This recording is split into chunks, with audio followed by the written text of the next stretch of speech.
بسم اللہ الرحمن الرحیم. السلام علیکم. آپ دیکھ رہے ہیں پروگرام ذیشان کے مہمان. ویسے تو عموماً مہمانوں کو ہم اپنے آفس میں بلاتے ہیں، وہ ہمارے مہمان بنتے ہیں، لیکن آج ہماری خوش قسمتی ہے کہ ہم مہمان بنے ہیں.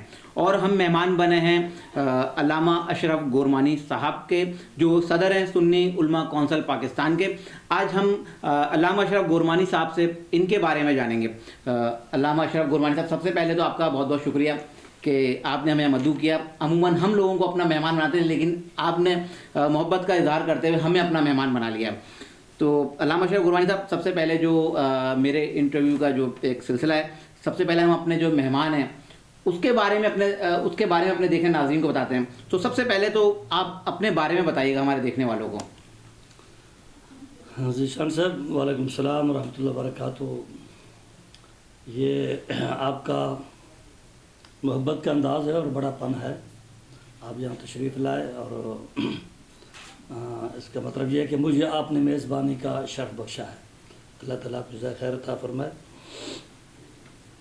میرا تعلق صوبہ پنجاب سے اور ڈسٹرکٹ مظفر گڑھ تحصیل کوٹدو سے ہے. اور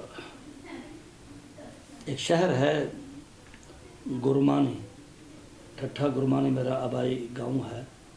تو وہاں میں پیدا ہوا ہوں اور بچپن بھی تقریباً وہاں گزرا ہے. اور اس کے ساتھ ساتھ دینی علوم حاصل کرنے کے لیے اپنے ڈسٹرکٹ کو چھوڑ کر دوسرے اضلاع میں بھی جانا پڑا. اور شہر کراچی میں بھی میں دینی علوم حاصل کرنے کے لیے یہاں بھی آتا رہا. ابتدائی تعلیم آپ نے کہاں سے حاصل کی اور کہاں تک حاصل کی ہے؟ جی، میں نے ابتدائی تعلیم اپنے ڈسٹرکٹ مظفر گڑھ تحصیل کوٹدو اپنے آبائی گاؤں ٹھٹھا گرمانی سے قصبہ گرمانی میں نے دینی تعلیم حاصل کی، ابتدائی تعلیم. اس وقت کتنے مدارس یا مدرسے ہیں جو آپ کے زیر اہتمام یا آپ کی زیر صدارت چل رہے ہیں؟ الحمدللہ ثم الحمدللہ. جس علاقے میں آپ بیٹھے ہیں گلستان جوہر میں، یہاں سنی علماء کونسل کے زیر ہے تمام تقریباً 11 ادارے جو دین کی خدمات سر انجام دے رہے ہیں اس گلستان جوہر میں. اس سے ہٹ کر کم و پیش تقریباً کوئی 17 ادارے جو سنی علماء کونسل کے زیر ہے تمام دین کی خدمات سر انجام دے رہے ہیں. اچھا، ایک مزاحیہ سوال ہے، تو اس میں تھوڑا سا مجھے بتائیے گا کہ مولوی حضرات جو ہے زیادہ تر مشہور ہیں کہ ان کو شادی کی سنت یاد رہتی ہے. آپ کی کتنی شادیاں ہیں؟ میری آپ خوش قسمتی کے ہیں یا اگلا جملہ آپ خود ہی ارشاد فرما سکتے ہیں. میری الحمدللہ ایک ہی شادی ہے اور انشاءاللہ یہ ایک ہی رہے گی. اچھا، ماشاءاللہ سے کتنے بچے ہیں آپ کے؟ الحمدللہ میرے 7 بچے ہیں. جی. اچھا، ویسے پوچھنے والی بات تو نہیں ہے، ساری اولادیں ہی والدین کو پیاری ہوتی ہیں. آپ کو اپنی اولادوں میں سب سے زیادہ کس سے محبت ہے؟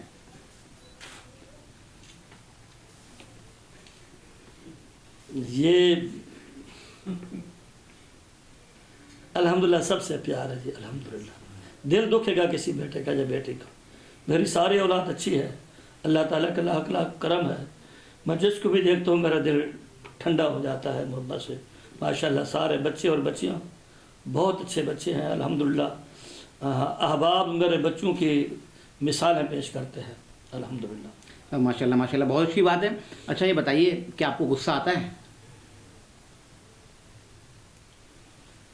اصول پسند انسان ہوں، بات غلط ہو تو غصہ آتا ہے.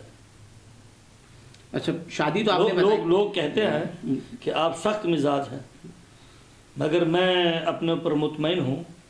میں سخت مزاج تب بنتا ہوں جب کہیں غلطی ہوتی ہے الحمدللہ. ویسے میری نرمی کے بارے میں وہ آپ میرے طلباء سے یا میری اولاد سے آپ یہ سوال کریں تو بہتر ہوگا، وہ آپ کو بتائیں گے انشاءاللہ. آپ نے شادی ایک کی اور آپ نے بتایا کہ آپ سخت مزاج بھی ہیں کہیں کہیں کسی غلط بات پہ، تو آپ نے کبھی کسی سے محبت کی ہے؟ وہ دعا فرمائیں کہ جو محبت کی آخر تک وہ محبت قائم رہے. اللہ اس کے رسول سے محبت ہے اور انشاءاللہ مرتے دم تک اللہ رب العالمین اسی محبت کو قائم رکھے. آمین آمین. اچھا، یہ بتائیے گا آپ کا بچپن اور جوانی کیسی گزری ہے؟ ٹھیک گزری ہے، صحیح گزری ہے. آپ کیا پوچھنا چاہ رہے ہیں؟ اس میں یہ پوچھ چاہتا ہوں کہ جیسے آپ بچپن میں بھی اسی طرح یا جوانی میں آپ شرارتی تھے؟ تھوڑا اس بارے میں تھوڑی روشنی ڈالیے. آپ پھر وہی سوال فرما رہے ہیں کہ آپ بچپن میں بھی غصہ کرتے تھے؟ نہیں، عموماً زیادہ تر دیکھنے میں آیا ہے کہ